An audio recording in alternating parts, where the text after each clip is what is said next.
My name's Aaron Grisz. I'm a tax partner at Weaver, and I specialize in real estate. I've got about 8 minutes to talk about qualified opportunity zones and how they're changing, and with the One Big Beautiful Bill Act. I could do this in 80 minutes, so I'll keep it very high level. There are two opportunities in the tax code to achieve a step up in tax basis without paying income tax. One is the Qualified Opportunity Zone program, and the second is to die.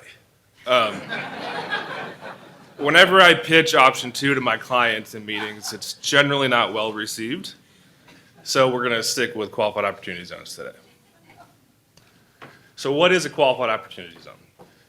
Qualified opportunity zones are identified by state governments to promote economic growth in lower income communities. And qualified opportunity funds is just the investment vehicle used to invest in qualified opportunity zones. So a little bit of different nomenclature here, but for the rest of this presentation, I'm going to use qualified opportunity zones and qualified opportunity funds interchangeably.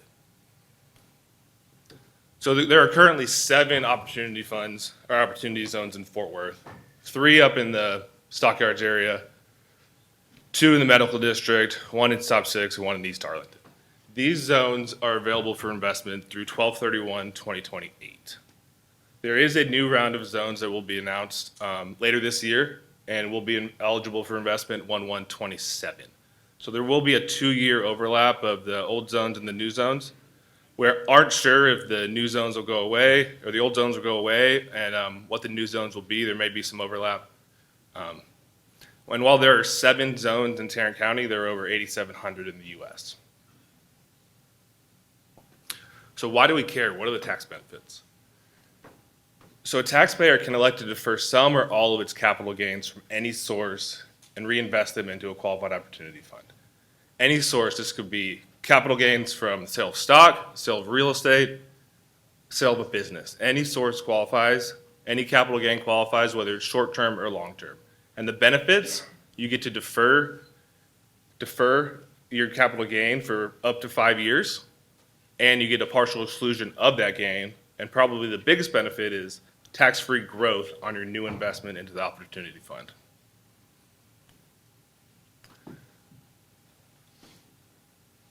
So the first round of qualified opportunity zones were introduced under the Tax Cut and Jobs Act in 2018. The benefits were temporary deferral. One of the limitations on OZ1 was there was a set date when all gains were recognized. This is 12/31/2026, so it's coming up this year. The limitation being in that we have not seen a lot of investment under this program in the past few years because your gain deferral is now much less. And after 2021, you couldn't get the 5-year, you couldn't get the step up. After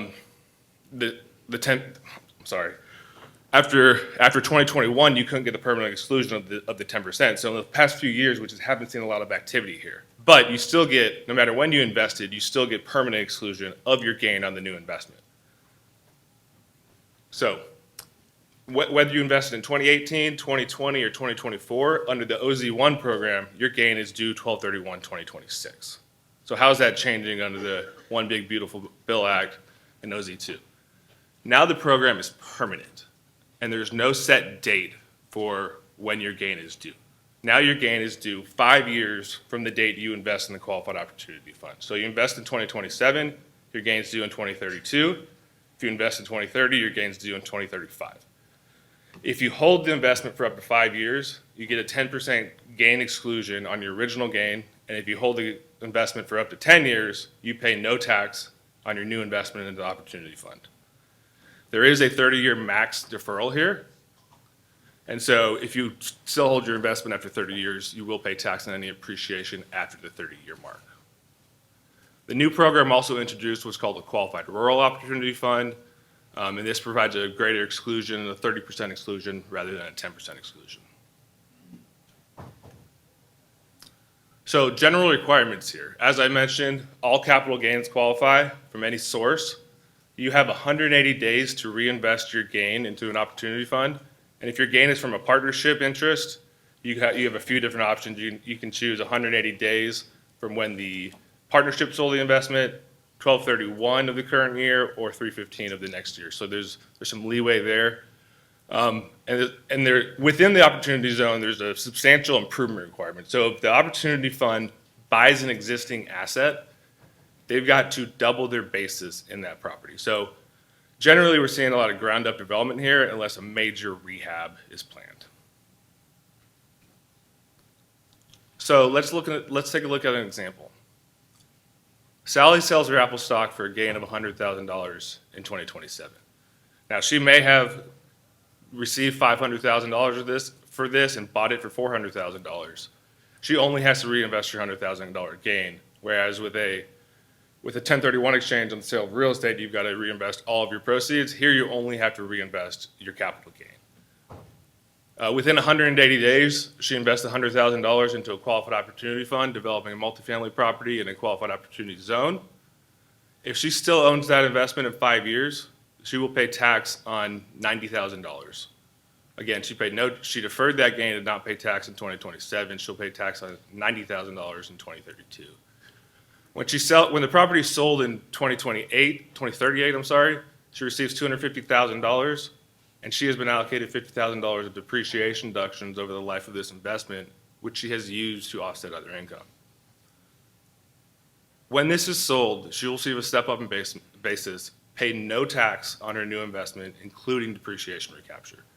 So the gain deferral is nice. The partial gain exclusion is nice, but the really powerful benefit here is paying no tax on your new investment, including depreciation recapture.